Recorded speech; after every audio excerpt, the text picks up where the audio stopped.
Ichimdagi sirlarni faqat sen bilasan.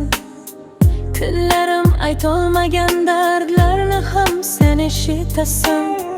Ba'zan kulib yuraman, lekin ichim to'la og'riq. Bandaman, ojizman, sen esa eng mehribon, eng buyuk. Ey Robbim, yo'llarim qorong'i bo'lsa o'zing yorug' qil. Umidim so'nayotgan paytda qalbimga nur sol. Qachon yiqilsam qo'limdan tutgin, meni tashlab qo'yma. Har nafasimda sening yordamingni his qildirmagin emas, his qildirgin. Ey Rahmon, ko'z yoshlarim behuda emasligini bildir. Har bir sabrim ortida go'zal hikmatlar borligini ko'rsa. Agar bu sinov bo'lsa, sabr ber, kuch ber, imonimni mustahkam qil.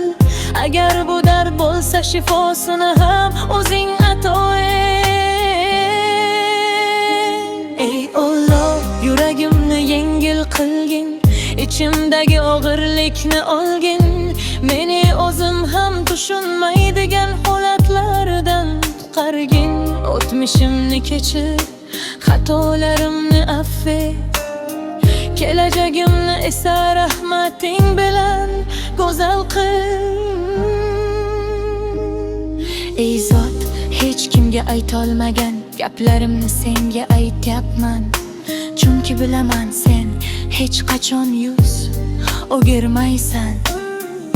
Qachon yolg'iz qolsam ham aslida yolg'iz emasligimni eslat. Qalbimga tashkin, ruhimga orom ber. Ey mehribon Parvardigor, meni o'zingga yaqin bandalardan qil. Duo qiladigan, shukr qiladigan, sabr qiladiganlardan qil.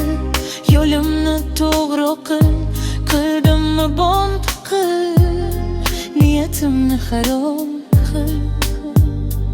Har ishda sening roziligingni topadiganlardan qilgin. Ey Alloh, bugun yig'layotgan bo'lsam, ertaga kulishimni nasib et. Bugun sinovda bo'lsam, ertaga mukofotini ko'rsat.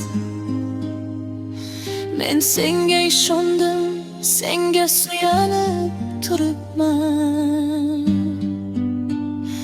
Ey Robbim, meni hech qachon yolg'iz qoldirma.